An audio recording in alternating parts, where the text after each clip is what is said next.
You would rather avoid losing $20 than gain 40. Read that again. Your brain does not treat gains and losses equally, not even close. And once you see how lopsided the scales really are, you'll start noticing it everywhere. Think about the last time you almost sold a stock, or almost returned a bad purchase, or almost walked away from a relationship that wasn't working. Something held you back. It felt like caution. It felt like patience. It wasn't.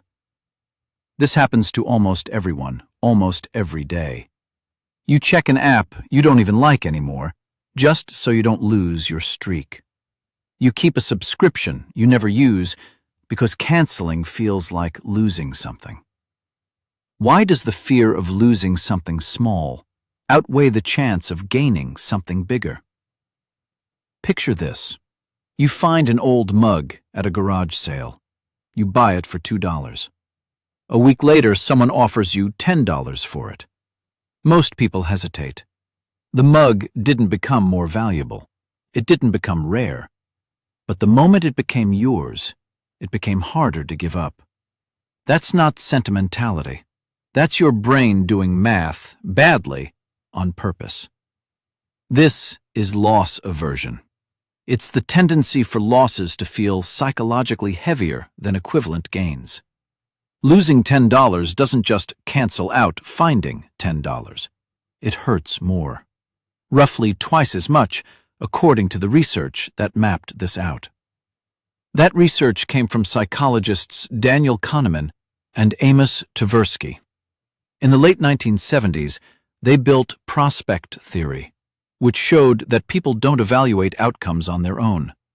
They evaluate them against a reference point, usually whatever they currently have. Anything that drops below that point gets amplified. Here's the plain English version. Imagine your well-being as a needle on a gauge.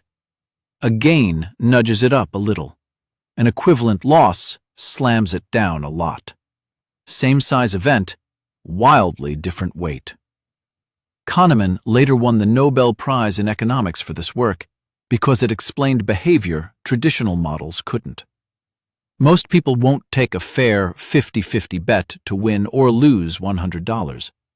The potential loss looms too large, even when the math is even. A researcher named Jack Netsch ran an experiment to show how deep this goes. He gave people a coffee mug and offered to trade it for an equally valued chocolate bar. Almost nobody traded. Whatever people already held, they didn't want to give up. Ownership itself was changing the value. This is the endowment effect, a close cousin of loss aversion. Why would evolution build a brain this lopsided? For most of human history, a lost resource could mean a lost winter. Losses were existential. Gains were optional. A brain that overweighted loss wasn't broken. It was cautious in exactly the way that kept people alive. The problem is that caution never got an update. Now here's where it gets stranger. Consider someone stuck in a job they've outgrown. They know the role isn't challenging them, but leaving means giving up seniority, giving up the familiar. So they stay and call it stability, when really they're avoiding a loss so intensely they sacrifice a much larger gain. Researcher Max Bazerman studied this at the negotiating table. When people frame a deal around what they might lose, they grow stubborn and walk away from offers that would benefit them. Frame that same deal around what they might gain, and people become far more flexible. Same numbers, completely different behavior. This is why marketers rarely say you'll gain a discount. They say you'll lose the offer if you don't act now. It's why free trials convert so well. Canceling after 30 days doesn't feel like declining a purchase. It feels like losing something you already had. So what do you do with this? You can't switch off millions of years of wiring, but you can catch it in the act.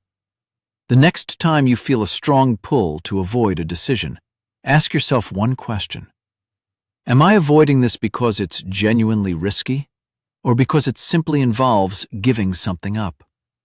Try reframing the choice around what you gain by acting instead of what you lose. That single shift is often enough to loosen the bias's grip, even for a moment. And a moment is usually all you need to decide clearly. You would rather avoid losing $20 than gain 40. Now you know why. And now you get to decide whether that fear is protecting you or just quietly running your life without ever asking permission. If this change